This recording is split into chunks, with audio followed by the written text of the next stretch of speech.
Hello students, कैसे सब? उम्मीद करता हूँ सब ठीक ठाक होंगे। मैं पवन गुप्ता आप सभी का अपनी क्लास में स्वागत करता हूँ। स्टूडेंट्स, आज का जो हमारा चैप्टर है किरचॉफ का नियम और वैद्युत परिपथ से संबंधित है। काफी इंपॉर्टेंट चैप्टर है, खास तौर से एग्जाम के लिए तो बहुत ज्यादा इंपॉर्टेंट है। चाहे आपका बोर्ड एग्जाम हो चाहे कॉम्पिटिटिव एग्जाम हो, दोनों में इससे क्वेश्चन बहुत ज्यादा पूछे जाते हैं। आइए शुरू करते हैं इस चैप्टर में। इस चैप्टर की शुरुआत होती है वैद्युत सेल से। सेल क्या होता है? आपने देखा होगा कोई इलेक्ट्रिक सर्किट होता है, उसमें जैसे हम एक सेल उठा के लगाते हैं, सेल लगाने से क्या होता है, उसमें करंट फ्लो होना शुरू हो जाता है। हमको कैसे पता चलेगा? कोई बल्ब लगा है, कोई फैन लगा है, तो वो तुरंत चालू हो जाएगा। इससे हमें पता चलता है कि उस सर्किट में करंट फ्लो होने लगेगा। सेल निकाल देते हैं तो क्या होता है? करंट फ्लो होना बंद हो जाता है। इसका मतलब क्या हुआ? सेल क्या है? सेल वही है जिसने क्या किया, करंट के फ्लो को बनाया। कब तक बनाया? जब तक सेल जुड़ा है उसमें। सेल को निकाल दिया तो करंट फ्लो होना बंद हो गया।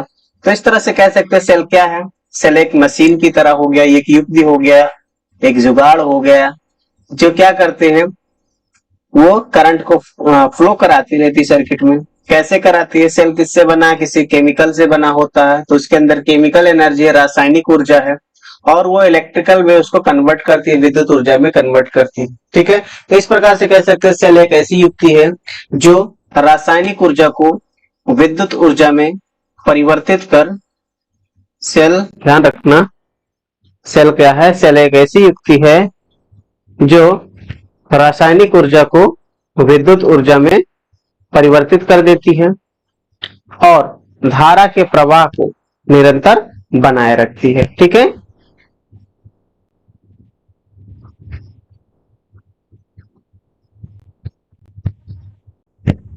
तो विद्युत सेल एक ऐसी युक्ति है जो रासायनिक ऊर्जा को विद्युत ऊर्जा में परिवर्तित कर उसमें धारा के प्रवाह को निरंतर बनाए रखती है।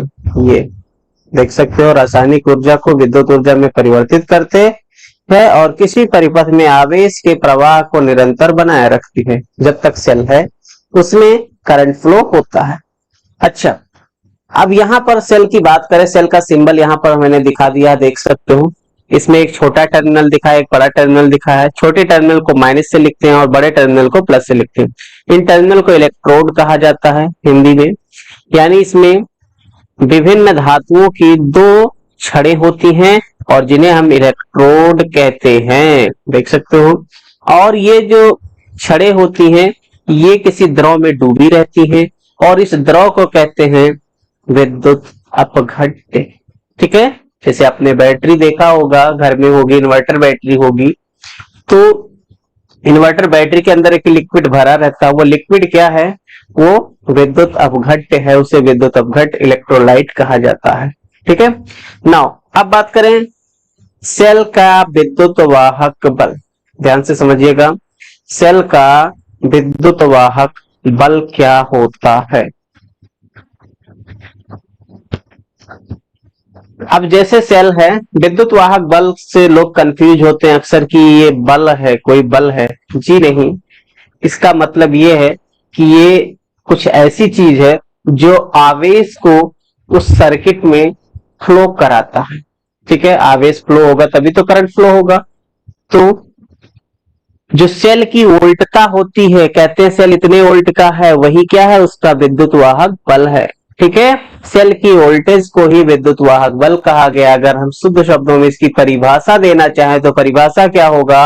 एकांक आवेश को पूरे परिपथ में, ध्यान रखना सेल को छोड़कर नहीं, सेल सहित एकांक आवेश को पूरे परिपथ में प्रवाहित करने में सेल द्वारा ली गई ऊर्जा को सेल का विद्युत वाहक बल कहते हैं।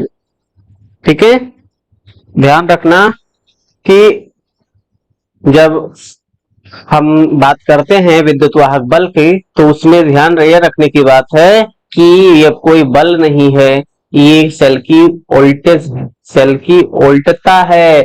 और कैसे कहेंगे?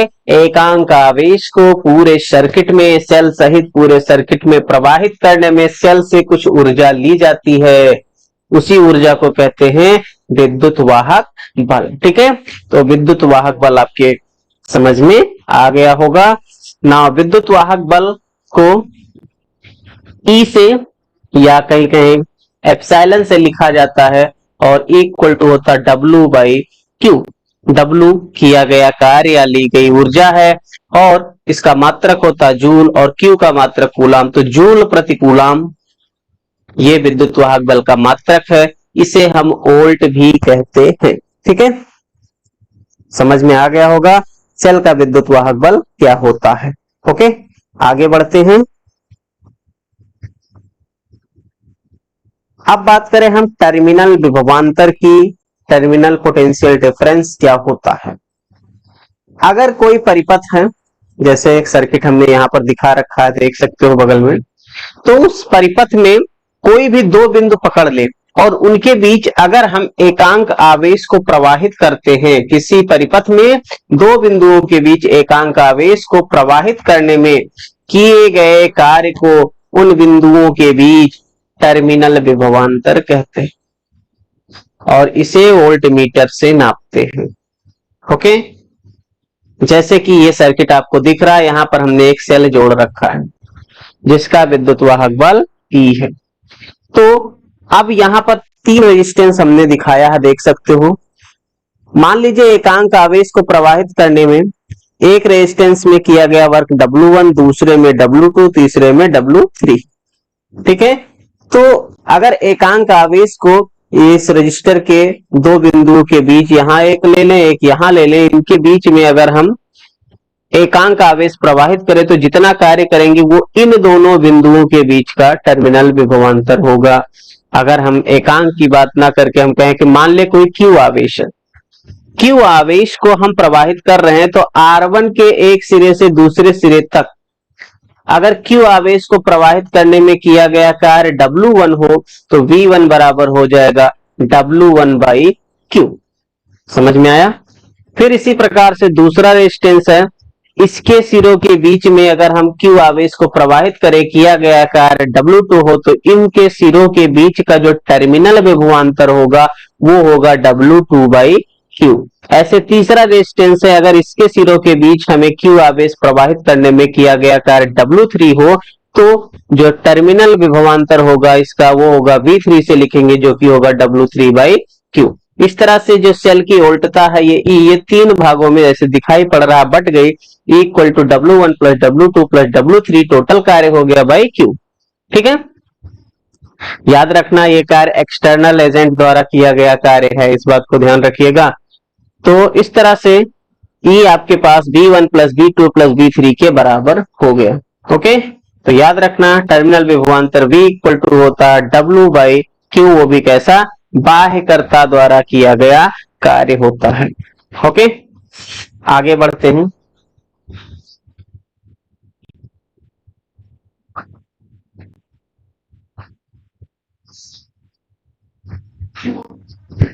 अब हम बात करें सेल का आंतरिक प्रतिरोध क्या होता है, इंटरनल रेजिस्टेंस ऑफ सेल। तो सेल जिस चीज से बना है, जब आप किसी परिपथ में धारा प्रवाहित कर रहे हो तो सेल जिस चीज से बना, जिसे विद्युत अपघट्य कहते हो, तो वो जो विद्युत अपघट्य है यानी सेल का जो घोल है वो भी विद्युत धारा के मार्ग में एक प्रतिरोध लगाता है, वो भी धारा के मार्ग में एक विरोध उत्पन्न करता है, उसी को कहते हैं सेल का आंतरिक प्रतिरोध। यानी कि जो सेल का घोल होता है भी धारा के मार्ग में एक अवरोध लगाता है, जिसे सेल का आंतरिक प्रतिरोध कहते हैं और आंतरिक प्रतिरोध को स्मॉल r से लिखा जाता है। ठीक है, तो अब स्मॉल r की बात करें किस पर निर्भर करता है, तो स्मॉल r निर्भर कर रहा है, पहली बात जो दोनों इलेक्ट्रोड दो छड़े लगाएंगे, एक को कैथोड बोलते हैं और एक को एनोड बोलते हैं। कैथोड शुद्ध धातु की छड़ और एनोड जो होता है शुद्ध धातु की छड़ होती है। ठीक है, तो जब आप लगाते हो ना तो कैथोड और एनोड के बीच की जो दूरी है जितना ज्यादा होगा उतने ज्यादा इंटरनल रेजिस्टेंस होगा। R is directly proportional to distance between electrodes, यानी कि जो आंतरिक प्रतिरोध है वो इलेक्ट्रोडों के बीच की दूरी के समानुपाती होता है। आंतरिक प्रतिरोध जो होता है, प्लेट जैसे जो वैद्युत अपघट्य है उसके अंदर क्या होता है, छड़ों को डुबोया जाता है, वो अंदर उसके डूबे रहते हैं। तो जितना ज्यादा डूबा रहेगा यानी जितना ज्यादा क्षेत्रफल उस वैद्युत अपघट्य के अंदर रहेगा उतने कम रेजिस्टेंस होगा, यानी कि R is inversely proportional to 1/A, यानी R घोल में डूबे प्लेटों के क्षेत्रफल के व्युत्क्रमानुपाती होता है। ठीक है, ज्यादा लिक्विड डाल दोगे आंतरिक प्रतिरोध कम हो जाएगा। इसके बाद जितना ज्यादा कंसंट्रेट होगा, सांद्र होगा विद्युत अपघट्ट, जितना गाढ़ा होगा उतना ज्यादा उसका आंतरिक प्रतिरोध होगा। तो आंतरिक प्रतिरोध तीन बातें याद रखिए, इलेक्ट्रोडों के बीच की दूरी बढ़ने से बढ़ता है, घोल में डूबे प्लेट का क्षेत्रफल बढ़ाने से घटता है और सांद्रता बढ़ाने से बढ़ता है। इसके अलावा इस पर भी निर्भर करता है कि जो प्लेट लगी है उसके इलेक्ट्रोड्स जो लगे वो किस मेटल के बने, उस पर भी निर्भर करता है। ठीक है, आगे बढ़ा जाए। अब बात करें सेल के प्रकार। तो जो सेल होते हैं ना, ये दो प्रकार के होते हैं। एक होता है प्राथमिक सेल जिसे प्राइमरी सेल कहते हो, दूसरा द्वितीयक सेल यानी सेकेंडरी सेल। प्राथमिक सेल एक ऐसा सेल होता है जिसका एक बार इस्तेमाल कर लिया, एक बार वो डिस्चार्ज हो गया, दोबारा उसे हम आवेशित करके चार्ज करके उपयोग में नहीं ला जा सकते। जैसे कि टॉर्च का सेल होता है, घड़ी का सेल होता है, ये एक बार डिस्चार्ज हुआ, दोबारा आप इसको चार्ज करके इस्तेमाल नहीं कर सकते। द्वितीयक सेलें वो सेलें होती हैं जो एक बार डिस्चार्ज हो गई, अनावेशित हो गई और फिर से उनको आवेशित करो, चार्ज करो और फिर से इस्तेमाल कर लो। जैसे कि सीसा संचायक सेल जो कि इन्वर्टर की बैटरी होती है। ठीक है, बाकी इसके रिएक्शंस कैसे होते हैं केमिस्ट्री में आपने पढ़ा है, अगर आप चाहते हैं तो मैं उस रिएक्शंस को भी अच्छे से एक्सप्लेन कर सकता हूं अलग सेपरेट वीडियो में, यहां पर नहीं करने वाला हूं। ठीक है, तो सीसा संचायक सेल हो गया, जैसे कि इन्वर्टर बैटरी, मोबाइल की बैटरी, ये सब सेकेंडरी बैटरी यानी सेकेंडरी सेल होती है। ठीक है, अब सबसे इंपॉर्टेंट बात, सेल के टर्मिनल विभवांतर, विद्युत वाहक बल और प्रतिरोध, आंतरिक प्रतिरोध में संबंध। ठीक है, विद्युत वाहक बल को ईएमएफ शॉर्ट फॉर्म में कहते हैं। तो ईएमएफ, टर्मिनल विभवांतर और आंतरिक प्रतिरोध में क्या संबंध होता है, इसके लिए मैंने यहाँ पर एक सर्किट बनाया है। एक रेजिस्टेंस या एक्सटर्नल रेजिस्टेंस लगा है जिसके सिरों के बीच का टर्मिनल उल्टता है V। यहाँ पर एक सेल लगा है जिसका विद्युत वाहक बल है E और इसका आंतरिक प्रतिरोध है स्मॉल r। इसमें R करंट फ्लो हो रहा है और हमको यहाँ पर बताना है कि टर्मिनल विभवांतर, विद्युत वाहक बल और आंतरिक प्रतिरोध में क्या संबंध है। तो जरा ध्यान से देखना, ये जो स्मॉल r आंतरिक प्रतिरोध है, ये जो बाह्य प्रतिरोध है कैपिटल R, इन दोनों में क्या दिखाई पड़ रहा है, ये दोनों के दोनों सीरीज में जुड़े हैं, श्रेणी क्रम में जुड़े हैं। तो यहां पर स्मॉल r व कैपिटल R श्रेणी क्रम में हूं, श्रेणी क्रम में हूं। तो अगर ये श्रेणी क्रम में है तो इसका मतलब टोटल रेजिस्टेंस क्या हो जाएगा, R इक्विवेलेंट हो जाएगा small r plus capital R। ठीक है, नाउ अब हम बात करें कि यहां पर E क्या होता है, विद्युत वाहक बल ईएमएफ। ईएमएफ E क्या होता है, ओम के नियम के अनुसार अगर देखेंगे तो I इंटू R रेजिस्टेंस हो जाएगा, इक्विवेलेंट रेजिस्टेंस। तो I R इक्विवेलेंट का मतलब हो जाएगा small r plus capital R। ठीक है, यहां से आप करंट निकाल सकते हो, I इक्वल टू क्या हो जाएगा, E अपॉन में small r plus capital R। तो ये करंट निकालने का फॉर्मूला हो गया। ओके, अच्छा, यहां से आपसे अगर पूछे कि मैक्सिमम करंट क्या होगा, मैक्सिमम करंट अगर आपको निकालना है तो उस केस में क्या करिए, बाय सर्किट वाला प्रतिरोध हटा दीजिए, सिर्फ और सिर्फ इतना रखिए, ये बन जाएगा मैक्सिमम करंट, अधिकतम धारा हो जाएगा। ओके, चलिए इसको मैं कोई क्वेश्चन मानता हूं। आगे देखा जाए, करंट तो निकाल लिया, अब बात करें यहां पर कुछ और भी चीजें हैं।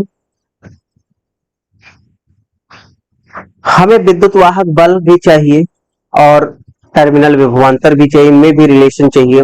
तो कई तरीके से आप कर सकते हैं, एक तो मैं यहीं से उठा लेता हूं, ये अपने पास क्या आया है, क्योंकि E इक्वल टू क्या आया है, I small r plus capital R, दिखाई पड़ रहा। अब इसको मैं ओपन कर दूं तो ये हो जाएगा I small are plus I into capital R. I into capital R ये इसके सिरों के बीच का वोल्टेज हो जाएगा, आर के सिरों के वो बीच का वोल्टेज, टर्मिनल विभवांतर जिसे कहते हो V इक्वल टू क्या हो जाएगा आई इंटू आर, ये टर्मिनल विभवांतर है।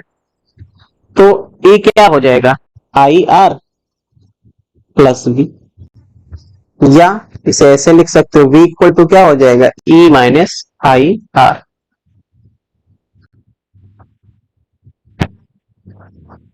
रिलेशन नंबर 2, ये तब का समय है जब सेल क्या होता है अनावेशित होते समय। ठीक है, सेल जब डिस्चार्ज होता है, सेल डिस्चार्जिंग। ठीक है, सेल इज डिस्चार्जिंग। जब सेल अनावेशित हो रहा उस केस में V equal to E minus I R हो गया। अगर सेल को हम आवेशित कर रहे हो तो उस केस में क्या बनेगा, नोट के रूप में याद रखिएगा, यदि सेल को आवेशित किया जाए, आवेशित करें, तब आवेशित करते समय की बात है, ध्यान रखना, उस केस में जो करंट का डायरेक्शन है वो अपोजिट हो जाएगा। करंट का डायरेक्शन देखो, जब सेल से आप करंट लेते हो तो बाय सर्किट में करंट का डायरेक्शन क्या होता है, प्लस टर्मिनल से जाकर के और माइनस टर्मिनल की तरफ। और सेल के अंदर कैसा डायरेक्शन हो जाता है, माइनस टर्मिनल से प्लस टर्मिनल की तरफ। सेल के अंदर जो डायरेक्शन बन रहा है ये माइनस टर्मिनल से प्लस टर्मिनल की तरफ हमको दिखाई पड़ता है। किसका, हम एक तरह से ऐसे समझिए, करंट किसकी वजह से फ्लो हो रहा है, आवेश की वजह से। आवेश का मतलब इलेक्ट्रॉन फ्लो हो रहा है, और बाय सर्किट में इलेक्ट्रॉन जो फ्लो होता है नेगेटिव टर्मिनल से पॉजिटिव टर्मिनल की तरफ आता है, इलेक्ट्रॉन किधर आता है, नेगेटिव से निकलता है और पॉजिटिव टर्मिनल की तरफ आता है। सेल के अंदर क्या होता है, उल्टा होता है, पॉजिटिव से नेगेटिव की तरफ जाता है। ठीक है, अब जब सेल को आप आवेशित करते हो तो करंट का डायरेक्शन चेंज हो जाएगा, अर्थात इलेक्ट्रॉन का भी डायरेक्शन चेंज हो जाएगा। तो सेल के अंदर अगर करंट का डायरेक्शन आप देखेंगे तो प्लस से माइनस की तरफ होगा। ठीक है, तो प्लस से माइनस की तरफ होगा, तो यानी कि जो करंट का डायरेक्शन चेंज हो गया, इसलिए यहाँ पर माइनस साइन बदल करके यहाँ पर आपको प्लस लगाना पड़ेगा। तब उस केस में V इक्वल टू हो जाएगा E प्लस आई आर। याद रखना, ये फॉर्मूला तब के लिए है जब सेल को आप चार्ज कर रहे हो। ठीक है, जब डिस्चार्ज है यानी सेल से आप करंट ले रहे हो उस केस में तो V equal to E minus I R चलेगा। लेकिन अगर आप सेल को आवेशित कर रहे हो, चार्ज कर रहे हो, तो उस केस में V इक्वल टू हो जाएगा E plus I R. Okay, तो दो रिलेशन अपने पास बना, I equal to E upon small are plus capital R, और एक बना V equal to E minus I R. अच्छा, अब हम थोड़ा सा निकालते हैं आंतरिक प्रतिरोध के बीच का रिलेशन कैसा बनेगा। तो अपने पास I इक्वल टू क्या आया था, I इक्वल टू आया था E upon small are plus capital R. Okay, ठीक है, अगर हम क्रॉस चलो गुणा भी कर लेते हैं, इसमें कोई बात नहीं। करंट निकालने का ये फॉर्मूला तो ये है अपने पास, और एक फॉर्मूला और भी आ सकता है अपने पास। 1 मिनट, देखो अपने पास ये फॉर्मूला तो आ ही गया, या यहां से एक चीज और कर सकते हैं, इसको लिख लो i r plus i capital R equal to e i small are plus I into capital R, ये आपका V होता है, इक्वल टू ई हो गया। नौ थोड़ा सा काम है, हमें यहां आंतरिक प्रतिरोध चाहिए, इस बात को ध्यान रखना है, आंतरिक प्रतिरोध चाहिए और इस करंट को भी हमें हटाना। तो चूंकि अपने पास पता है V इक्वल टू क्या है आई आर, पढ़ा ये चीज, तो यहां से I क्या हो जाएगा V अपॉन में आर, I क्या हो जाएगा V अपॉन आर। तो ये वाली जो वैल्यू है ना, इसका इस्तेमाल कर लीजिए। जब इसका इस्तेमाल करेंगे तो क्या मिलेगा, देखो यहां पर रख दीजिए, I की जगह हो जाएगा V अपॉन आर, और यहाँ स्मॉल आर है, प्लस वी इक्वल टू यहाँ पर क्या है,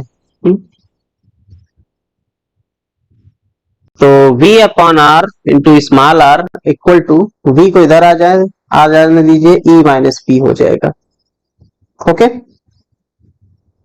फिर देखिएगा यहां पर small R by capital R रखेंगे तो ये जो v है ऊपर ये नीचे चला जाएगा, e माइनस वी अपॉन में v हो जाएगा। तो स्मॉल आर क्या हो जाएगा, इधर आ जाएगा capital R, e minus V upon में v हो जाएगा। या ऐसे भी लिख सकते हो small R equal to capital R, इसको अलग अलग कर दो, e by V minus v by V यानी कि 1 हो जाएगा। तो ये रिलेशन नंबर 3 हो गया। तो सेल से रिलेटेड 3 फार्मूले हैं जिनको आप अच्छे से तैयार कर लें। पहला फार्मूला है आपके पास I equal to E upon small are plus capital R, और अगर मैक्सिमम करंट पूछता है तो कैपिटल आर को 0 कर दीजिए यानी E बाई स्मॉल आर। फिर जब सेल को डिस्चार्ज करते हैं उस केस में V equal to E minus I R होता है, और सेल को चार्ज करते तो V equal to E plus I R होता है। इसके बाद आंतरिक प्रतिरोध यानी इंटरनल रेजिस्टेंस निकालना, तो small R equal to capital R E by V minus 1 होता है। ठीक है, अच्छा पहला जो दूसरा फार्मूला पड़ा उसको आप और तरीके से भी निकाल सकते हो, खैर मैं यहाँ उसकी बात नहीं करने वाला हूँ, बुक में उसका मेथड दिया है, वहां से भी आप देख सकते हो। ठीक है, आइए आगे बढ़ते हैं और कुछ इस पर क्वेश्चंस देख लेते हैं। क्वेश्चन देखिए ध्यान से। पहला क्वेश्चन क्या कह रहा है, किसी कार की संचायक बैटरी का विद्युत वाहक बल 12 वोल्ट है, यदि बैटरी का आंतरिक प्रतिरोध 0.4 ओम हो तो सेल से ली जाने वाली अधिकतम धारा का मान आया। तो ठीक है, विद्युत वाहक बल इक्वल टू कितना है, 12 वोल्ट है, और आंतरिक प्रतिरोध स्मॉल आर दे रखा है 0.4 ओम।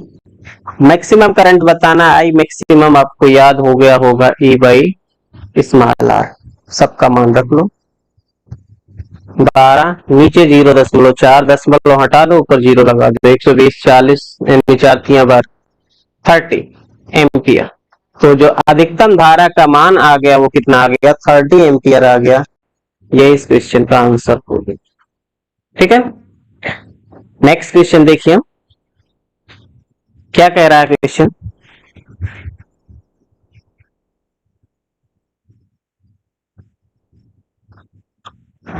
क्वेश्चन कह रहा है 10 वोल्ट विद्युत वाहक बल वाली बैटरी जिसका आंतरिक प्रतिरोध 3 ओम है किसी प्रतिरोधक से संयोजित है, यदि परिपथ में धारा का मान 0.5 एम्पियर हो तो प्रतिरोधक का क्या प्रतिरोध है, जब परिपथ बंद है तो सेल की टर्मिनल वोल्टता क्या है।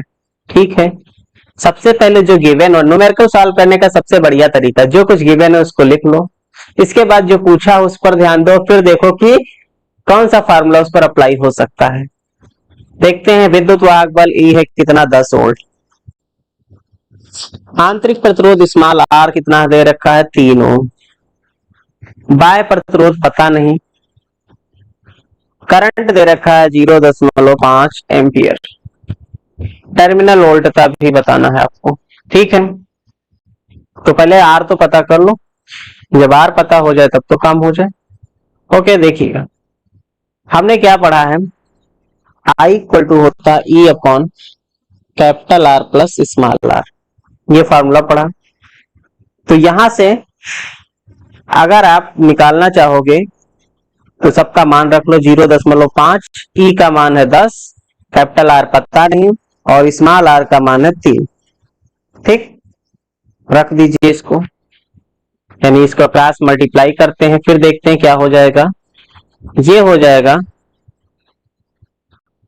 0.5 आर प्लस 3 का मल्टीप्लाई करेंगे 15 यानी 1.5 इक्वल टू 10। तो आर कितना हो जाएगा, 10 माइनस 1.5 डिवाइड बाई 0.5 कितना हो जाएगा, 10 में 1 घटेगा 9, 9 में आधा घटेगा 8.5, 8.5 नीचे 0.5, दशमलव हटा दो, 5 से भाग कर दो, तो कितना आ जाएगा, दशमलव हट गया 5 से, 5 एकम 5, 17 पचे 50, तो 17 आ गया। इस तरह से अपने पास पता चला कि आर का मान आ गया 17 ओम। ठीक।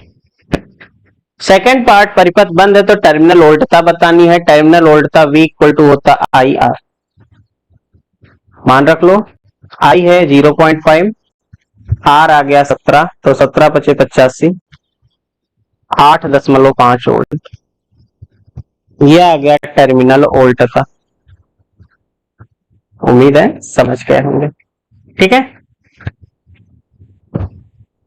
तो इस तरह से ये भी क्वेश्चन पूरा हो गया और कोई डाउट नहीं होना चाहिए इसमें।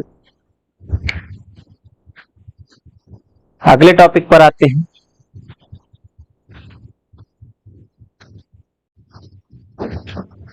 अगला टॉपिक काफी इंपॉर्टेंट, किरचॉफ के नियम। तो किरचॉफ ने वैद्युत परिपथ संबंधी दो नियम दिए थे। एक को कहते हैं करंट संबंधी नियम यानी धारा संबंधी नियम, और दूसरे को कहते हैं वोल्टेज संबंधी नियम। तो किरचॉफ ने वैद्युत परिपथ संबंधी दो नियम दिए। एक नियम का नाम है किरचॉफ का धारा नियम, जिसे केसीएल कहते हो, केसीएल या संधि नियम का भी नाम दिया गया है। दूसरा नियम जो है किरचॉफ का वोल्टता नियम है, जिसे आप केवीएल कहते हो या इसे पास का नियम भी कहते हैं। ठीक है, तो एक एक नियम की हम बात करेंगे। सबसे पहले बात करेंगे पहले नियम की, केसीएल की, यानी किरचॉफ करंट लॉ, किरचॉफ का धारा संबंधी नियम। क्या कहता है, वैद्युत परिपथ में किसी संधि में मिलने वाली समस्त धाराओं का बीजगणितीय योग शून्य होता है। अर्थात कोई भी संधि हो जहां पर बहुत सारे वायर आपस में जुड़े हो, तो उस जगह पर जितना भी करंट होगा, अगर टोटल करंट अगर हम प्लस करते हैं, जोड़ते हैं, तो उस केस में वो जीरो होता है, यानी summation I equal to zero. Summation का मतलब प्लस करना होता है। और इस नियम में देखिए करंट क्या हुआ, करंट जीरो हो रहा है, इसलिए करंट का मतलब आवेश का प्रवाह। तो आवेश का प्रवाह जब जीरो हो रहा है, टोटल आवेश कितना प्रवाहित हुआ एक जगह से दूसरी जगह, वो जीरो हो रहा है, तो यह नियम कहलाता है आवेश संरक्षण नियम। ठीक है, तो किरचॉफ का पहला नियम आवेश संरक्षण को व्यक्त करता है। कैसे भैया, कैसे करेंगे, इसको समझ लेते हैं। देखो, हमने यहाँ पर एक संध दिखाया है ओ, और इस संध पर बहुत सारे करंट आपको दिख रहे होंगे, दिख रहे हैं ना सबको। तो अगर करंट दिख रहे हैं, अब इस पर अगर हम केसीएल लगाएं, इस पर हम अप्लाई कर दें केसीएल, तो क्या मिलेगा, I1 करंट जा रहा है, इसको लिखिए, प्लस I2 करंट जा रहा है, इसको लिखिए। लेकिन जितना देखो संधि की ओर जा रहे वो तो आपस में जुड़ रहे हैं, और जो संधि से दूर जा रहे हैं वो घट रहे हैं, यानी कि उनका डायरेक्शन चेंज है, तो माइनस लग जाएगा। माइनस का यहाँ पर I3, जो दूर जा रहे हैं उनको माइनस में लिख देते हैं, माइनस I4 माइनस I5, और टोटल करंट कंप्लीट हो गया ना इस जंक्शन पर, इसलिए इक्वल टू जीरो। यही किरचॉफ का पहला नियम कहता है। इसको ऐसे भी लिख सकते हो, I1 प्लस I2 बराबर I3 plus I4 plus I5। इसको ऐसे भी हम लिख सकते हैं। मतलब क्या पता चल रहा है इससे, इससे पता चल रहा है कि कितना करंट जंक्शन की ओर जा रहा है और कितना करंट दूर जा रहा है, ये आप आराम से पता कर सकते हो। ठीक है, पता क्या कर सकते हो, मतलब बराबर है, पता नहीं करना है, बराबर है। तो I1 plus I2 equal to I3 plus I4 plus I5, यानी कि संधि की ओर जाने वाली धारा, संधि की ओर जाने वाली धारा बराबर संधि से दूर जाने वाली धारा, संधि से दूर जाने वाली धारा।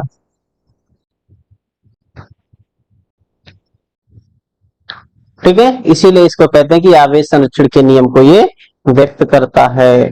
उम्मीद है समझ गए होंगे। एग्जाम्पल के लिए एक छोटा सा एग्जाम्पल अगर हम ले लें, यहाँ पर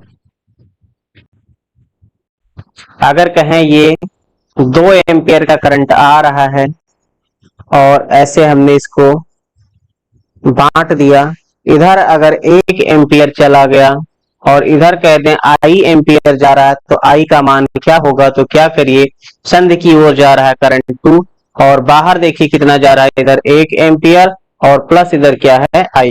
तो यहां से आप आई निकाल सकते हो, 2 में से 1 घटेगा, कितना हो जाएगा?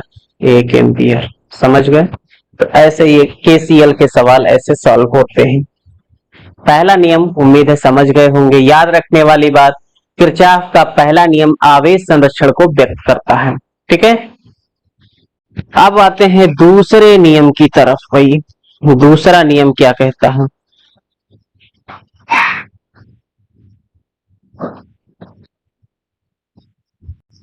दूसरा नियम जिसे हम केवीएल कहते हैं, यानी किरचॉफ्स वोल्टेज लॉ कहते हैं, केवीएल, किरचॉफ्स वोल्टेज लॉ। ये क्या कहता है? किसी बंद परिपथ में कुल विभव पतन पोटेंशियल ड्रॉप शून्य होता है, अर्थात टोटल पोटेंशियल ड्रॉप विभव पतन बराबर 0। ठीक है, या देखो वी डेल्टा वी का मतलब ई माइनस आई आर हो गया, विद्युत वाहक बल माइनस टर्मिनल वोल्ट था, इक्वल टू 0, या इसको ऐसे भी लिख सकते हैं summation E equal to summation I R. ठीक है, अब यहां पर ध्यान देने वाली बात, विभव पतन 0 है और विभव पतन का मतलब ये क्या होता है? विभव पतन यानी विभव क्या था? याद करो, विभवांतर क्या था? एकांक आवेश को परिपथ में प्रवाहित करने में किया गया कार्य। तो कार्य यहां पर किया गया कार्य 0 है, यानी विभव पतन 0 है, इसीलिए कहते हैं ये ऊर्जा संरक्षण के नियम पर आधारित है, ऊर्जा संरक्षण को व्यक्त करता है। पहला नियम आवेश संरक्षण को व्यक्त करता है और दूसरा जो नियम है किरचॉफ का, वो ऊर्जा संरक्षण के नियम को व्यक्त करता है। ठीक है, केवीएल को लगाते समय केसीएल की जरूरत पहले ही पड़ती है, इस बात को भी ध्यान रखिएगा। अच्छा, लगाते समय हमें ध्यान क्या रखना है? 4 बातें स्पेशल हैं जिसको ध्यान रखिएगा। पहली बात, जैसे ये सर्किट हमने सर्किट में देखा कि एक रेजिस्टेंस है, इसमें ये करंट फ्लो हो रहा, ठीक है, और अगर हम मेजरमेंट करंट के डायरेक्शन में करते हैं तो ध्यान दीजिए, पहले यहाँ का वोल्टेज ज्यादा होगा, बाद में वोल्टेज क्या होगा? इस रेजिस्टेंस के कारण कुछ कम हो जाएगा, कुछ ये पोटेंशियल ड्रॉप देगा, इस वजह से वोल्टेज पहले इधर ज्यादा था करंट की तरफ, और दूसरे तरफ जैसे रेजिस्टेंस पार किया करंट तो वोल्टेज कम हो गया, घट गया, इसलिए इसको पोटेंशियल ड्रॉप को माइनस में दिखाया जाता है, delta V equal to minus का आई आर। अगर हम करंट के अपोजिट डायरेक्शन में मेजर करें, करंट इधर से जा रहा है और हम मेजरमेंट दूसरे साइड से कर रहे हैं, तो उस केस में यहाँ पर पोटेंशियल ड्रॉप प्लस का आई आर होगा। ठीक है, तो याद रखिए, करंट के डायरेक्शन में मेजर करते समय अगर रेजिस्टेंस आ रहा है तो पोटेंशियल ड्रॉप माइनस में होता है, माइनस आई आर होता है, और करंट के अपोजिट डायरेक्शन में अगर आप मेजरमेंट कर रहे हो तो उस केस में जो पोटेंशियल ड्रॉप होता है वो प्लस का आई आर होता है। अब बैटरी के लिए देखते हैं, अगर आप बैटरी मेजरमेंट कर रहे हो तो अगर आप ऐसा चल रहे हो, ऐसा मेजरमेंट कर रहे हो कि प्लस टर्मिनल से माइनस टर्मिनल की तरफ आ रहे हो, तो प्लस से माइनस की तरफ जाने पर देखो प्लस का वोल्टेज जाता होता है, माइनस का कम होता है, वोल्टेज घट गया, इसलिए पोटेंशियल ड्रॉप इसमें माइनस लेते हैं। और अगर यही काम उल्टा करें, माइनस टर्मिनल से प्लस टर्मिनल की ओर जाएंगे तो पोटेंशियल ड्रॉप प्लस का लेंगे, इस बात को ध्यान रखिए। ठीक है, प्लस से माइनस की तरफ जाएंगे तो माइनस का ई हो जाएगा पोटेंशियल ड्रॉप, और माइनस से प्लस की तरफ जाएंगे तो प्लस का ई हो जाएगा पोटेंशियल ड्रॉप। 4 बातें याद रखिए। धारा की दिशा में चलते हैं तो उस केस में पोटेंशियल ड्रॉप होता माइनस का आई आर, धारा की विपरीत दिशा में मेजरमेंट करते हैं तो उस केस में पोटेंशियल ड्रॉप होता प्लस का आई आर। अगर हम बैटरी के प्लस टर्मिनल से माइनस टर्मिनल की तरफ जा रहे हैं, अर्थात जिस टर्मिनल की तरफ अंत में पहुंच रहे हैं उसी का साइन लेंगे, यानी माइनस का ई हो जाएगा, और अगर माइनस से प्लस की तरफ जा रहे हैं तो उस केस में जो पोटेंशियल ड्रॉप होता है वो प्लस का ई होता है। ठीक है, इस बात को आप अच्छे से दिमाग में भर लीजिए। इसको समझने के लिए एक छोटा सा एग्जांपल लेकर मैं दिखाता हूं। देखो, मान लीजिए कि अभी मैं ओपन सर्किट को लगा कर दिखा रहा हूं, एक ये लगा दिया, यहां पर एक सेल लगा दिया, दूसरा रेजिस्टेंस लगा दिया, यहां पर ये लगा दिया और ये पॉइंट ले लिया। ठीक है, यहां पर इसका रेजिस्टेंस है आर, ईएमएफ है E1, ये है E2 और ये है आर डैश मान लीजिए। ये पॉइंट है ए और ये पॉइंट है बी। तो सबसे पहला काम आप क्या करिए, करंट का डायरेक्शन निकाल लीजिए। मान लीजिए करंट ऐसे फ्लो हो रहा है आई, ठीक है, पहला काम ये मानना होगा। इसके बाद क्या करेंगे, जब केवीएल लगाएंगे तो पहले ए का वोल्टेज होगा, मान लेते हैं वी ए, और इस बी का वोल्टेज जो है वो मान लेते हैं वी बी। ठीक है, अब लगाते हैं तो क्या बनता है देखते हैं। पहले शुरू करें कहा, ए से, यानी वी ए। करंट के डायरेक्शन में आगे बढ़ रहे हैं, इधर हम मेजरमेंट कर रहे हैं।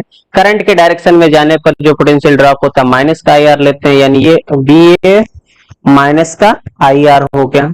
आगे बढ़े, यहाँ पर बैटरी पड़ गई तो ये माइनस टर्मिनल छोटा वाला, बड़ा वाला प्लस टर्मिनल, प्लस से माइनस की तरफ जा रहे हैं।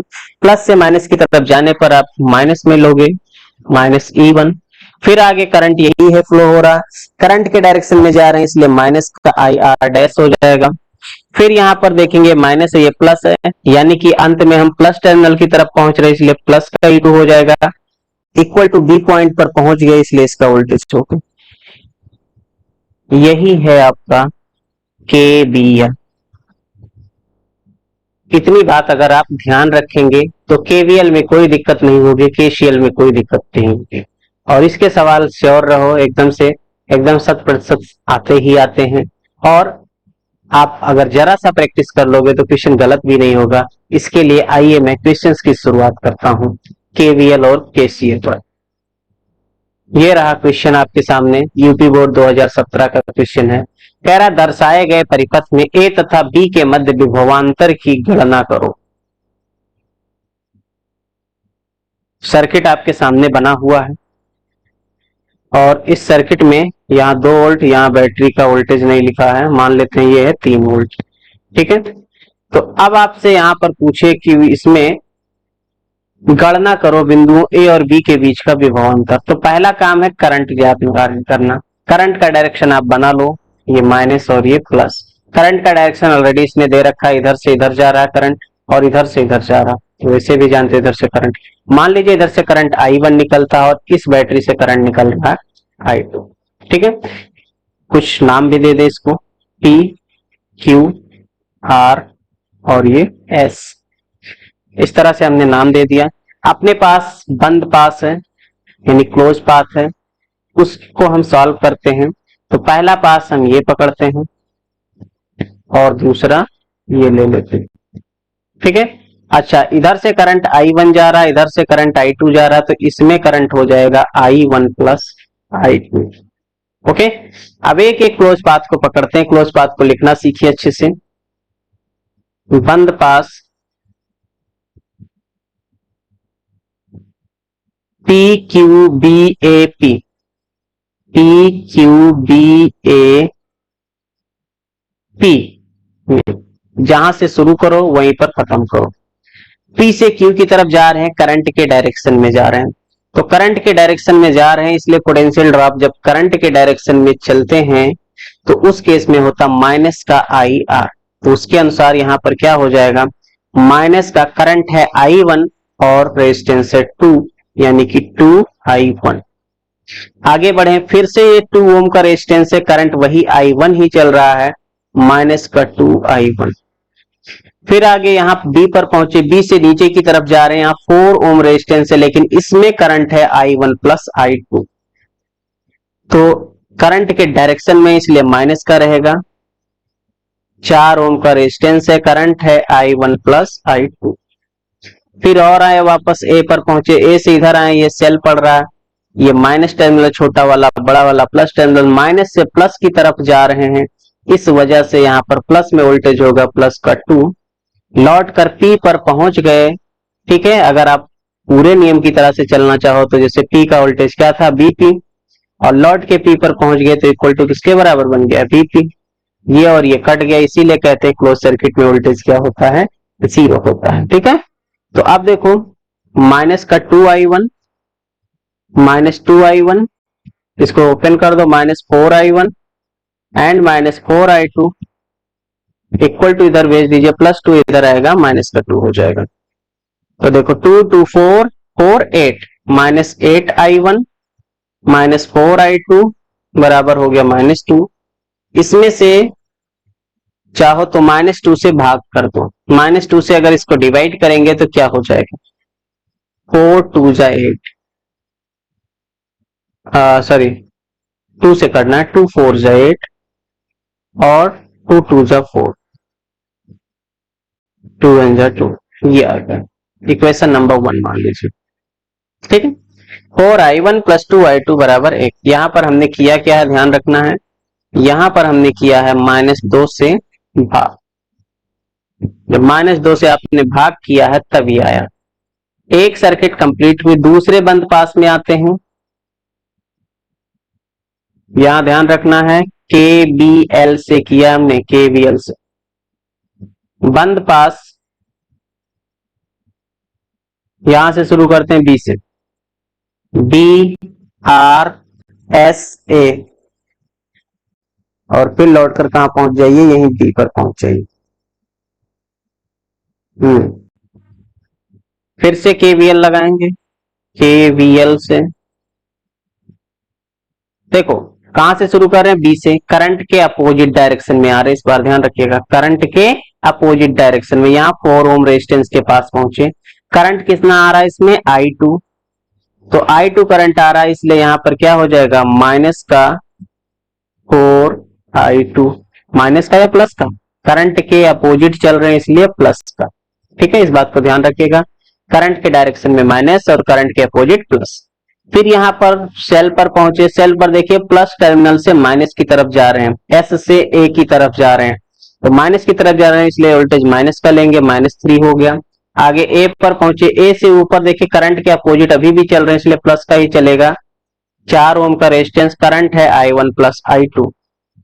पूरा सर्किट कंप्लीट हुआ, बी पर लौट गया इसलिए इसका वोल्टेज यहां पर क्या हो गया, 0। ठीक है, ऐसे यहां भी कर सकते थे इक्वल टू 0, कैसे 0 होता वो तो मैंने दिखा दिया। अब इसको ओपन करते हैं, 4i2 -3 को इधर भेज देंगे, प्लस का 3 हो जाएगा, +4i1 +4i2। इसमें i1 को पहले लिखते हैं, 4i1 और i2, 4 4 8, 8i2 बराबर हो गया यहां पर 3, समीकरण 2 हो गया। अब दोनों समीकरणों को हल करना है, हल करके I1 और I2 का मान निकालना है। ठीक है, चलिए पहला समीकरण क्या है, यहां पर समीकरण 1 व 2 को हल करने पर क्या मिलेगा, देखिए पहला समीकरण आपके पास 4i1 + 2i2 बराबर 1 और दूसरा है 4i1 + 8i2 बराबर है 3। साइन चेंज करते हैं, माइनस यहाँ माइनस, यहाँ माइनस, 4 और 4 ये कैंसिल हो जाएगा, 2 - 8 यानी कि माइनस का 6i2। इधर देखिए एक में से 3 घटेगा, माइनस का 2, तो I2 क्या हो जाएगा, -2/-6 यानी कि 1/3, 2 3 6 होता ना, तो I2 का मान आ गया कितना, 1/3 एम्पियर। I1 का मान कितना होगा, अगर वैसे पूछा नहीं है, I1 I2 हमें नहीं पूछा लेकिन इसकी जरूरत पड़ रही है। I1 निकालना तो किसी एक समीकरण में रख दो मान, I2 का मान समीकरण 1 में रखने पर क्या बनेगा, देखिए पहला समीकरण ये रहा आपके पास, 4i1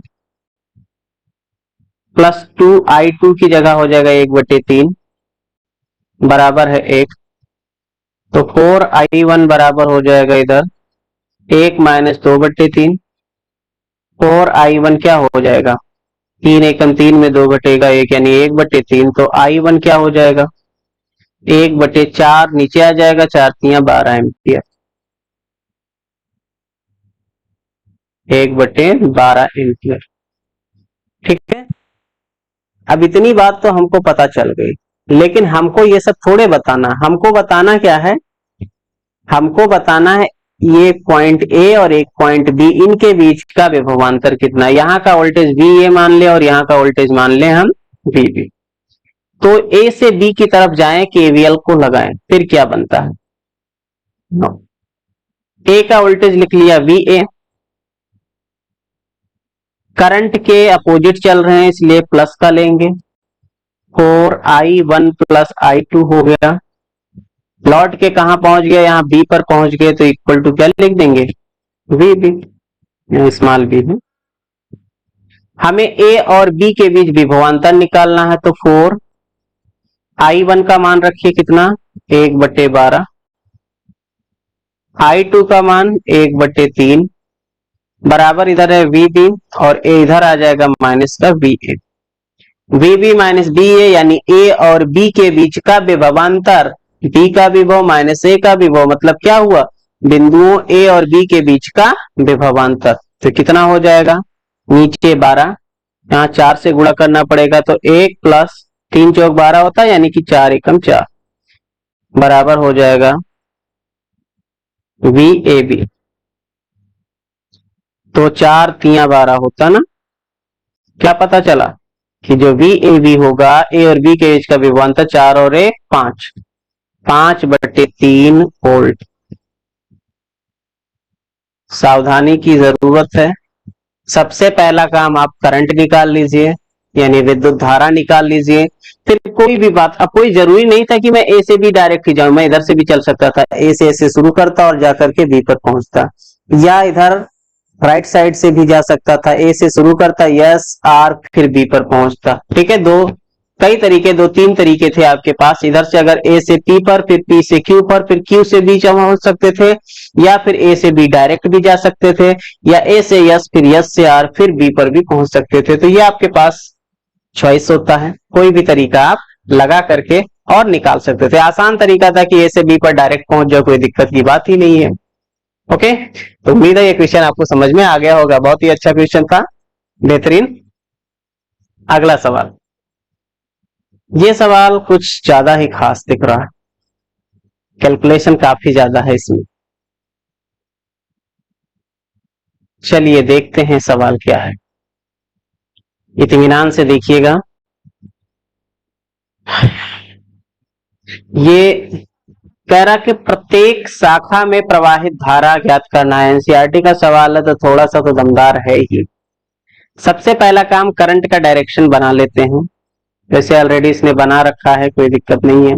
यहाँ माइनस है, यहाँ प्लस है, मान लीजिए यहाँ से करंट निकल रहा है आई, ठीक है, ये आई करंट गया, यहाँ पर देखिएगा 2 भाग में बट गया, एक ऊपर और एक इधर आ गया।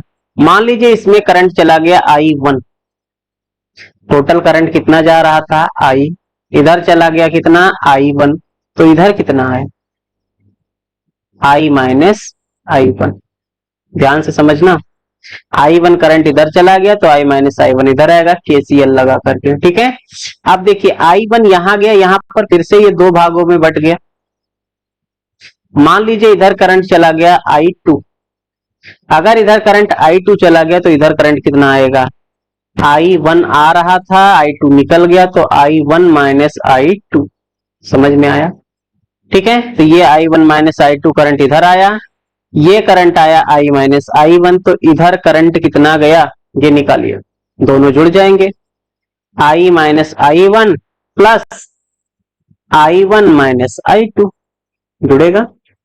एक इधर वाला करंट AD की तरफ करंट और ये B से D की तरफ करंट जुड़ गया, तो क्या हो जाएगा, I1 से I1 कट गया, बचा क्या I माइनस I2, तो ये करंट हो गया I minus I2। Okay, I minus I2 और इधर का I2 दोनों आएगा, तो ओवरऑल फिर से I बन जाएगा। ध्यान रखना, सेल से जितना करंट निकलता उतने वापस भी आना चाहिए, नहीं तो गड़बड़ हो जाएगा, इस चीज को हमेशा ध्यान रखिए। तो करंट का डायरेक्शन और करंट की वैल्यू हम लोगों ने डिसाइड कर लिया, रख लिया, ठीक है। इसके बाद का काम अब शुरू करते हैं। कितने अननोन वेरिएबल हैं पहले इसको देखिए। एक तो I हो गया, दूसरा I1 हो गया और तीसरा I2 हो गया, तो 3 वेरिएबल बन रहे हैं। अर्थात 3 वेरिएबल को हल करने के लिए कम से कम 3 समीकरण की जरूरत पड़ेगी। तो आपको 3 क्लोज पाथ पकड़ने हैं और 3 समीकरण बना करके फिर आपको उन्हें हल करके फिर I1 और I2 के मान को निकालना होगा। काफी मशक्कत वाली बात है, इसलिए इत्मीनान से बड़े ध्यान से देखिएगा। सबसे पहला काम यहां पर शुरू करते हैं, कोई भी एक क्लोज पाथ पकड़ते हैं। तो आसान ये है, एक ये ले लीजिए और दूसरा ये ले लीजिए, ठीक है। तीसरा पाथ लेना है तो हम ये बड़ा वाला ले लेंगे, यहां से यहां तक ले लेंगे, या यहां से ऐसे जा रहे हैं फिर ए से डी फिर डी से सी फिर वापस आ जाएंगे। इसको भी कुछ नाम दे देते हैं, पी और क्यू नाम दे देते हैं। चलो सबसे पहला पाथ लेते हैं, बंद पास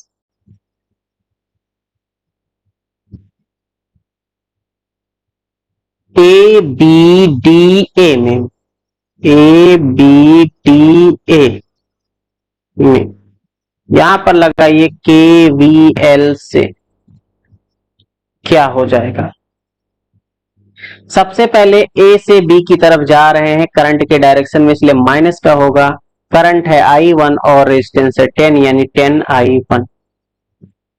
आगे बढ़िए बी की तरफ, बी से फिर करंट के डायरेक्शन में आ रहे हैं नीचे, 5 ओम का रेजिस्टेंस है, करंट है I1 माइनस I2, माइनस का 5I1 minus I2।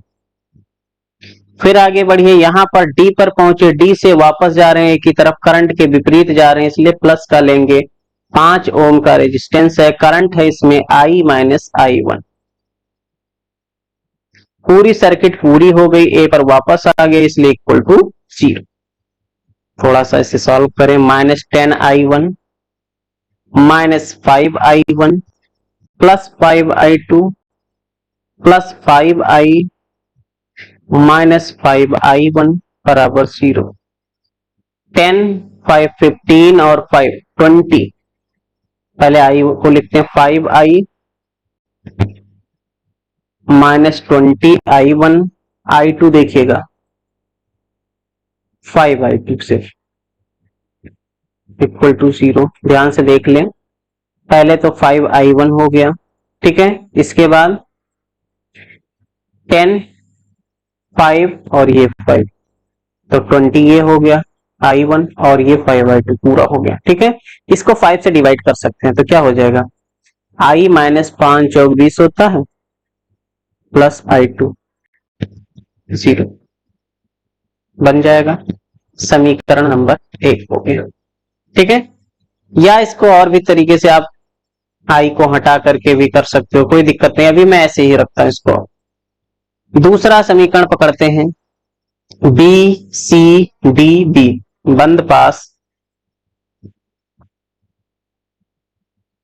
B C D B में देखिए बी से सी की तरफ आ रहे हैं करंट के डायरेक्शन में, 5 ओम का रेजिस्टेंस, करंट I2 5I2। फिर इधर आए सी से इधर करंट के अपोजिट चल रहे हैं, करंट है I माइनस I2 और रेजिस्टेंस है 10 ओम। तो यहां पर हो जाएगा प्लस का 10।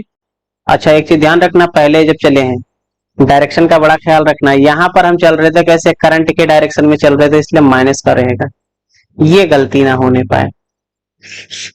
तो यहाँ सी से डी की तरफ आ रहे हैं, करंट के अपोजिट आ रहे हैं, करंट के अपोजिट इसलिए प्लस का हो जाएगा, करंट है I माइनस I2। गलती से अगर प्लस माइनस छूट गया तो गलत हो जाएगा।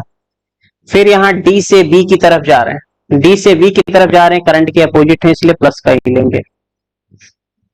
5 करंट है I1 माइनस I2, पूरी सर्किट पूरी इक्वल टू 0। फिर से एक बार चेक कर लेते हैं, बी से सी की तरफ आ रहे हैं करंट के डायरेक्शन में, माइनस का 5/2 बिल्कुल है। फिर इधर करंट के अपोजिट डायरेक्शन में आगे सी से डी, यानी 10 ओम का resistance, I minus I2 current है 10I माइनस I2। फिर डी से बी की तरफ जा रहे हैं, करंट के अपोजिट है, प्लस का लेंगे 5I1 माइनस I2, ठीक है। ओपन करते हैं इसको ब्रैकेट को, 5I2 plus 10I minus 10I2 plus 5I1 minus 5I2 बराबर 0। पहले I को लिखते हैं 10I, इसके बाद I1 को देखिए, 10I पूरा हो गया, 5I1 एक ही है, प्लस का 5i1 हो गया। i2 पर देखिए 5, 10, -5, माइनस माइनस तो सब हो जाएंगे 20, यानी कि माइनस का 20i2। फिर से देख लीजिए, 5, 10, 5, 15 और 5, 20, ठीक। इसको भी 5 से भाग कर दीजिए तो 2i प्लस कितना हो जाएगा, i1 -4i2, 520 होता। 2i plus i1 -4i2 equal to 0, समीकरण नंबर 2 हो गया। ओके, अब तीसरा पकड़ना है हम लोगों को, तीसरे समीकरण की तरफ बढ़ना है। क्या ले लें, कौन सा पाथ ले लें, तो स्वतंत्र है, कोई भी ले सकते हैं। बंद पास P A D C Q, P P A D C Q P में फिर से केवीएल लगाइए। देखिए P से A की तरफ, ठीक है, A से D की तरफ है, तो यहां पर 5 ओम है, करंट है I माइनस I2, करंट के डायरेक्शन में चल रहे हैं इसलिए माइनस का लेंगे। 5i minus I1, I minus I1, 5i minus I1 हो गया। इसके बाद D से C की तरफ जा रहे हैं, अभी भी करंट के डायरेक्शन में, इसलिए माइनस का लेंगे। 10 करंट है I माइनस I2। C से Q की तरफ कुछ नहीं, फिर Q से इधर बढ़े तो माइनस से प्लस की तरफ जा रहे हैं, इसलिए प्लस का लेंगे। कितना वोल्टेज है, 10। आगे बढ़े करंट के डायरेक्शन में, इसलिए माइनस का, दिख नहीं रहा होगा शायद, मैं इधर हो जाता हूं। 10 माइनस का हो जाएगा 10i, टी पर पहुंच गया इक्वल टू 0, ब्रैकेट ओपन करते हैं, -5i minus minus plus 5i1 -10i minus minus plus 10i2 plus का 10 -10i बराबर 0। अब देखिए यहां पर आपके पास 5i है माइनस का, और माइनस का 10i, यानी 5 और 10 15। देखो 5, 10, 15 और 10 25, माइनस का 25i हो गया। ठीक, i1 की बात करें, 5i1 है एक, ओके, प्लस का 5i1 हो गया। और i2 की बात करें तो 10i2 है, प्लस 10i2 बराबर, हाँ यहाँ 10 बचा है तो प्लस 10 है, इधर आएगा माइनस का 10 हो जाएगा। अब इसको -5 से भाग कर दीजिए तो ये हो जाएगा 5i माइनस का i1 माइनस का 2i2 बराबर हो जाएगा 2। ठीक है, देखो माइनस लिया तो सारा चिन्ह बदल गया।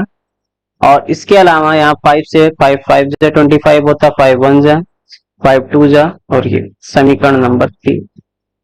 तो 3 समीकरण हम लोगों ने तैयार कर लिया। अब उम्मीद है आपको इतना बात समझ में आया होगा। अब बात आती है कि 3 समीकरण है, इसको हल कैसे करें। 2 वेरिएबल वाला तो हल किए हैं, 3 वेरिएबल वाला हल करने के लिए कहते हैं मैट्रिक्स मेथड लगाओ। अब मैट्रिक्स मेथड जो मैथ ग्रुप के हैं वो तो सीखे हैं, वो भी उनके लिए भी आसान नहीं है, बड़ा लंबा चौड़ा है।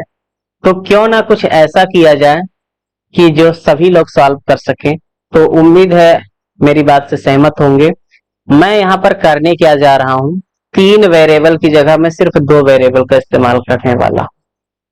कैसे करूंगा जरा ध्यान से देखना। मैं यहाँ समीकरण 1 से आता हूँ, समीकरण 1 पर जरा ध्यान देना। i बराबर है 4 माइनस, देखो i -4i1 प्लस i2 बराबर 0 है, तो यहां से i को क्या लिख सकते हैं, माइनस इधर है प्लस हो जाएगा 4i1, और प्लस i2 इधर आएगा माइनस का i2। उम्मीद है इस बात से सहमत होंगे। ठीक है, यही i का मान समीकरण 2 और 3 में प्रतिस्थापित कर देंगे।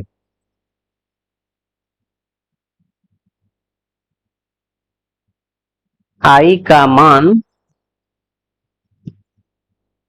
समीकरण 2 व 3 में प्रतिस्थापित करने पर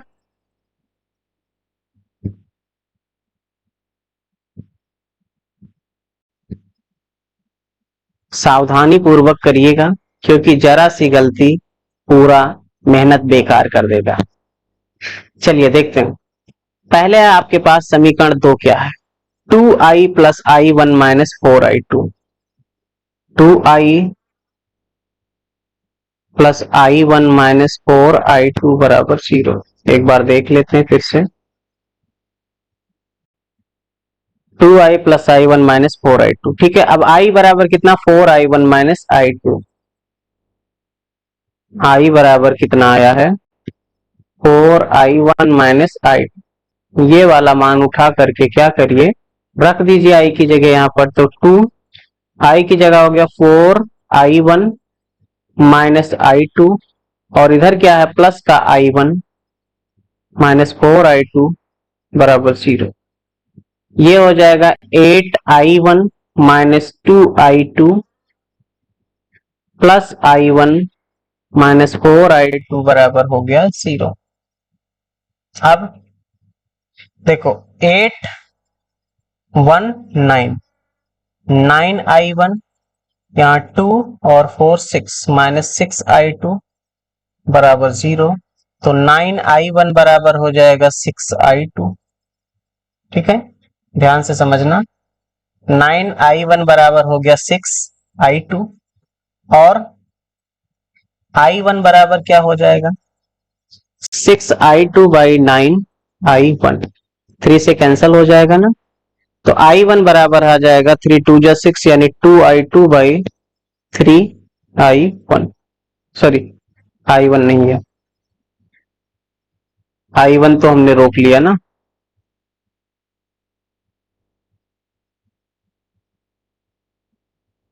इस तरह से i1 आ गया कितना? 2i2 by 3। ठीक है, i1 आ गया 2i2 बाई 3। 9, यहां से चाहो तो i1 का मान इसमें रख करके ना i को भी i2 में कन्वर्ट कर सकते हो। क्या हो जाएगा कन्वर्ट करेंगे तो? i बराबर हो जाएगा 4, या अभी रहने दो, 3 में भी तो हमें प्रतिस्थापित करना, 3 में भी रखते हैं। समीकरण 3 क्या है? 5i minus i1 plus 2i2 बराबर 2। 5i minus i1 minus 2i2, 5i minus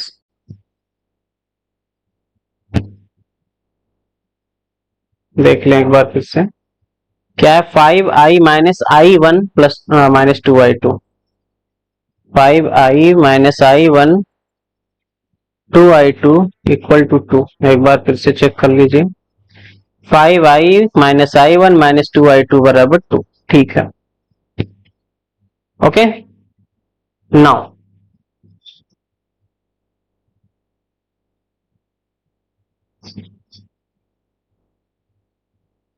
अब इसमें भी रख लीजिए वैल्यू। 5i की जगह रखिए 4i1 minus i2 minus i1 minus 2i2 बराबर 2। 5 4 जा 20i1 minus 5i2 minus i1 minus 2i2 बराबर 2। यहां से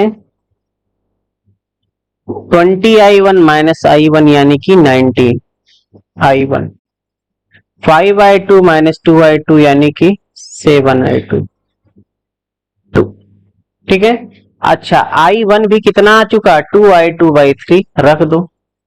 19 into 2i2 by 3 minus 7i2 बराबर है 2। तो 19 दूना 38 होता है, नीचे 3, यहां पर हो गया 38, माइनस 3 सत्ते 21, i2 बराबर है 2। 38 से 21 घटा दीजिए, क्या बचेगा? 38 से जब 21 घटेगा तो देखो 8 से 1 घटेगा 7, और 3 से 2 घटेगा 1, यानी कि 17। 17/3 I2 बराबर हो गया 2। तो यहां से आपके पास I2 आ जाएगा, देखिए 3 इधर आ जाएगा, 3 दूना 6, 6/17। ठीक है, तो I2 बराबर आ गया 6/17 एम्पियर। I2 का मान आ गया कितना, 6/17 एम्पियर। नाउ आगे देखिए, I2 आ गया तो I1 भी आ जाएगा। यहां से I1 समीकरण 4 अगर इसको मानते हैं, I1 बराबर हो जाएगा 2/3 I2 का मान कितना है, 6/17, 3 एकम 3, 3 दूना 6, यानी कि 4/17। तो I1 आ गया 4/17 एम्पियर। I कितना हो जाएगा, यहां से देख लीजिए, I बराबर हो जाएगा आपके पास 4। I1 का मान कितना आ गया है, 4/17, माइनस I2 का मान कितना आ गया है, 6/17। तो 4 चौक 16, 16 में से 6 घटेगा यानी 10। तो I बराबर आ जाएगा 10/17 एम्पियर। I आ गया, I1 आ गया और I2 आ गया। नाउ हमको बताना क्या था, हमको बताना था प्रत्येक शाखा में धारा का मान कितना होगा। तो प्रत्येक शाखा में धारा का मान लिख देते हैं, कितना होता है देखते हैं।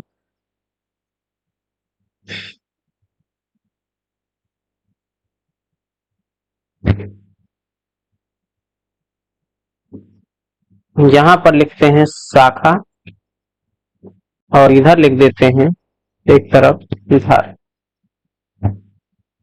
ठीक है, तो शाखा पहला पकड़ते हैं। ए बी शाखा में कितनी धारा है, I1। पहले सभी शाखा का नाम लिख लेते हैं। ए बी है, फिर बी सी है, फिर सी डी है, फिर डी डी भी है। देख लें, A B, B C, C D और ए डी और बी डी, ए डी और बी डी, ए डी रह गया है।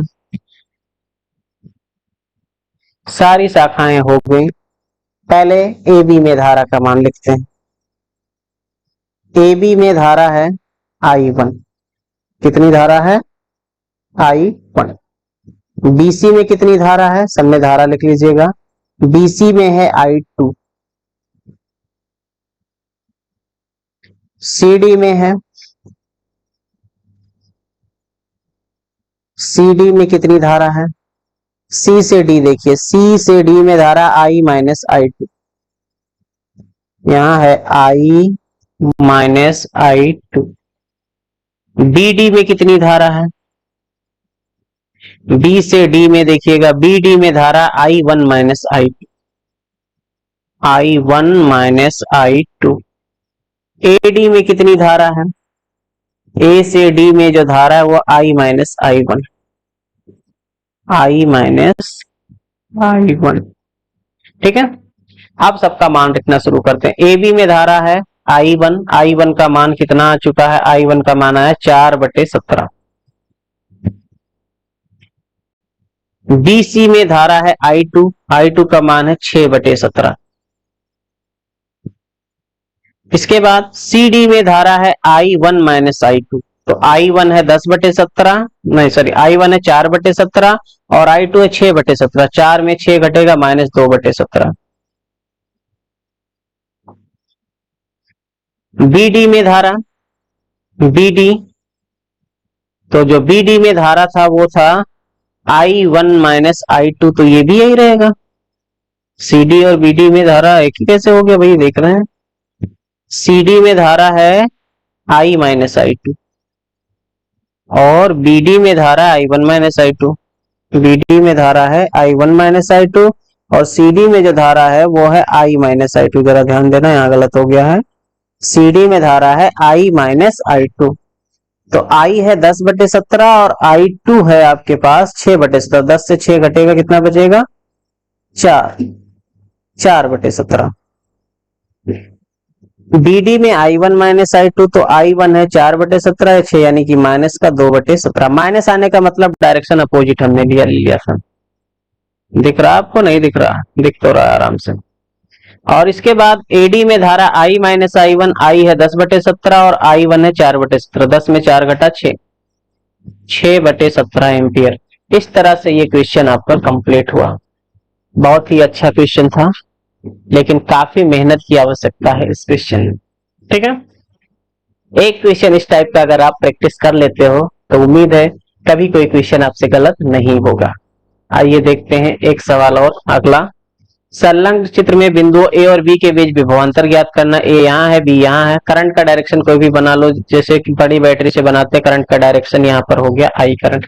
एक ही सर्किट है, इसलिए डिफरेंट करंट नहीं हो सकते। जो करंट होगा ये पूरे में एक ही होने वाला है, क्योंकि सबके सब श्रेणी क्रम में है। ठीक है, क्या करिए, ए से शुरू करते हैं। ए से शुरू करेंगे तो ए का वोल्टेज हो जाएगा VA। फिर आगे बढ़ेंगे। अच्छा, क्लोज सर्किट अभी हम लेकर चल रहे हैं, ध्यान रखना। ए से शुरू किया, आगे बढ़े 10। करंट के डायरेक्शन में चल रहे हैं, करंट के डायरेक्शन में चलने के कारण माइनस का लेंगे, माइनस का 10I। आगे बढ़े, माइनस से प्लस गए बैटरी का, इसलिए प्लस का 5। फिर आगे बढ़िए, इधर बी की तरफ आते जाए, रुक नहीं रहे बी पर, इसलिए VB मत लिख देना यहाँ पर। ठीक है, इधर आए 20, यानी करंट के डायरेक्शन में अभी भी है, इसलिए माइनस का हो जाएगा 20I। फिर यहाँ पर प्लस से माइनस आया, इसलिए माइनस का 2 हो जाएगा। लौट करके फिर से ए पर पहुंच गया, इक्वल टू हो गया VA, या VA कट गया। यस, डायरेक्टली आप VA ना लिखते तो डायरेक्ट इक्वल टू 0 लिख लेते, कोई दिक्कत नहीं। 10 और ये 20, यानी कि -30I।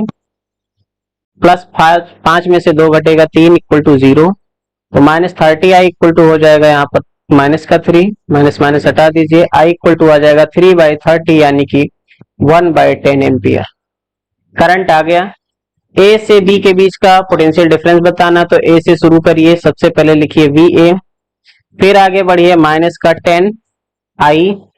फिर आगे बढ़ेंगे, प्लस का 5। लौट के यहाँ पर कहां पहुंच गए, बी पर। बी तक रुक जाना, इक्वल टू लिख देना है VB। VA -10I का मान आया 3/10, सॉरी 1/10, 3/10 नहीं, 1/10। प्लस 5 बराबर है यहाँ पर VB। ओके, 10 से 10 कट गया, तो VA -1 प्लस 5, यानी कि प्लस का 4। तो VB माइनस VA आपके पास आ जाएगा कितना, 4 वोल्ट। यही आपका उत्तर हो गया। यही बिंदुओं ए और बी के बीच का विभवांतर होगा। ठीक है, ये सवाल देखिए, कह रहा दर्शाया गया सरल परिपथ में बिंदुओं ए और सी के मध्य विभवांतर की गणना कीजिए। ए और सी ये पॉइंट है और ये पॉइंट है, इनके बीच आपको विभवांतर की गणना करना है। तो विभवांतर की गणना करने के लिए सबसे पहला काम क्या करिए, करंट बना लीजिए। करंट का डायरेक्शन 2 वोल्ट है। देखिए, एक पास यहाँ नीचे बनेगा, एक ऊपर, लेकिन ध्यान रखना डायरेक्शन जो होगा एक सर्किट में एक ही रहेगा। बड़ी बैटरी से बनाते हैं हमेशा, ये माइनस है, ये प्लस है। 4 वोल्ट की बैटरी से यहाँ पर करंट मानते हैं I1, यहाँ तक आएगा। और यहाँ दूसरी जो बैटरी 3 वोल्ट की है, इससे करंट मानते हैं I2, जो कि इधर आएगा। और ये दोनों करंट इस तरह चले आएंगे I1 प्लस I2। ठीक है, यहाँ पर ये 2 ओम है, ध्यान रखेंगे।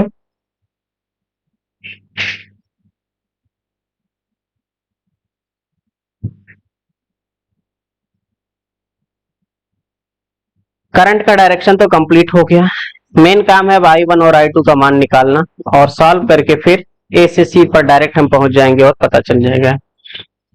ओके, शुरू करते हैं। एक पाथ कोई भी पकड़ते हैं, एक ये पकड़ लीजिए, एक ये पकड़ लीजिए। तो बंद पास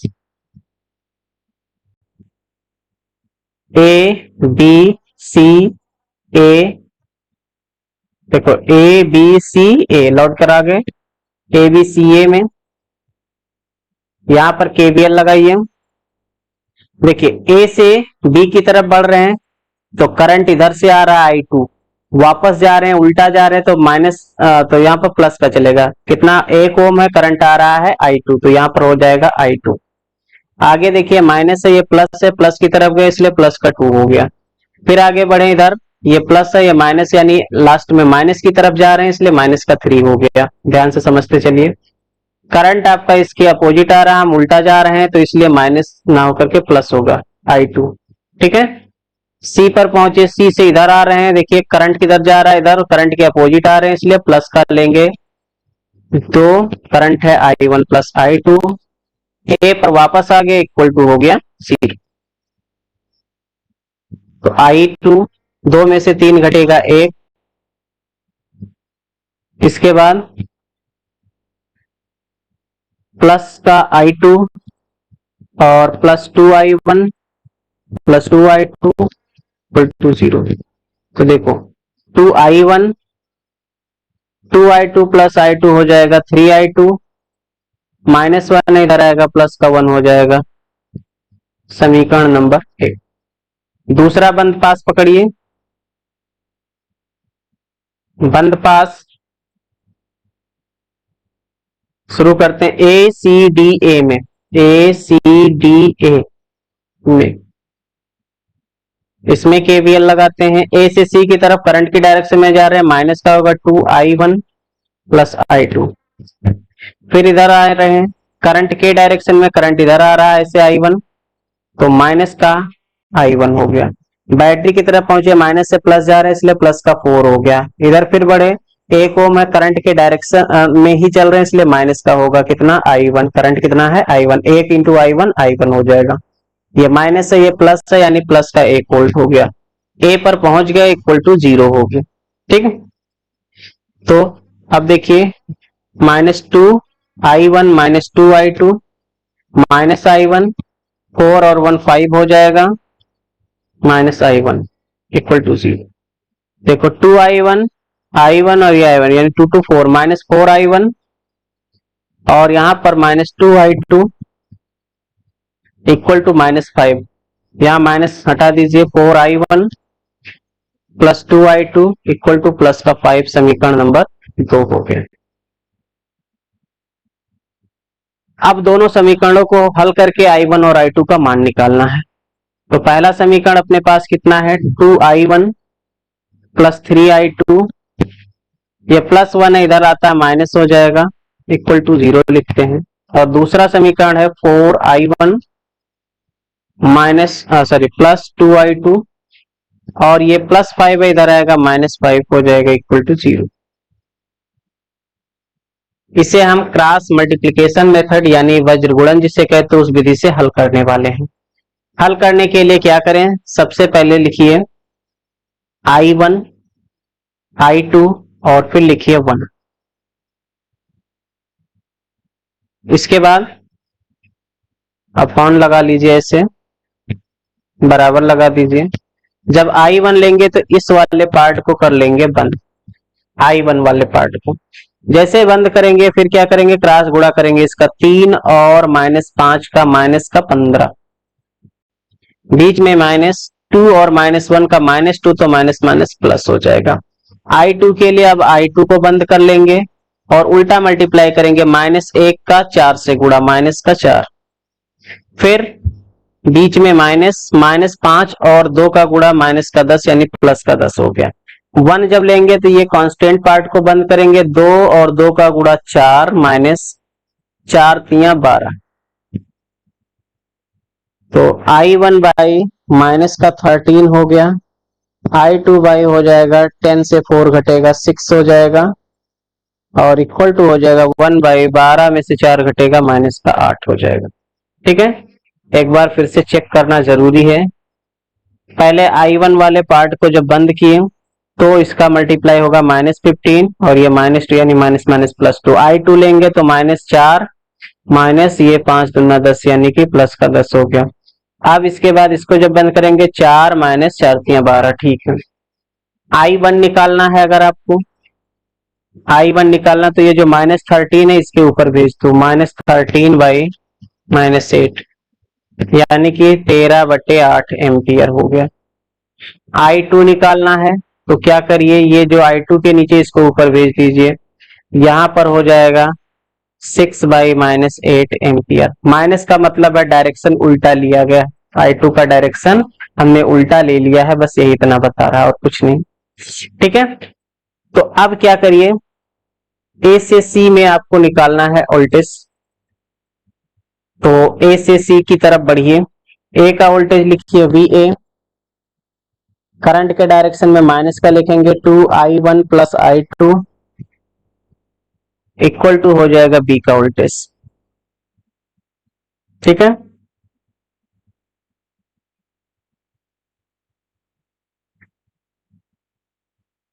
तो VA माइनस 2, I1 का मान कितना आया है, I1 का मान है 13/8, I2 का मान माइनस का 6/8 इक्वल टू है VB।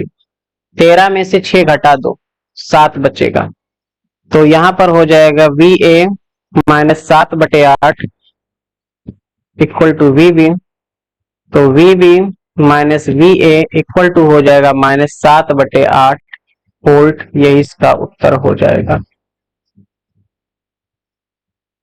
ठीक है, -7/8 वोल्ट है ए और सी के, सॉरी ए और सी के बीच का, बीवी नहीं है बीसी है, ध्यान देना VC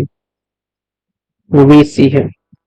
we C minus V A का मान कितना हो जाएगा, -7/8 वोल्ट, यही बिंदुओं ए और सी के मध्य का विभवांतर है। अगर आप साइन छोड़ देते हो तो केवल वैल्यू लिखना, तो 7/8 वोल्ट इसका उत्तर हो जाएगा।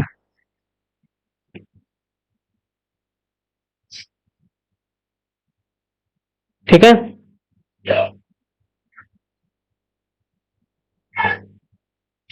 तो अभी 2-3 सवाल और भी इस पर करेंगे, लेकिन आज नहीं करेंगे, आज वैसे बहुत समय हो गया।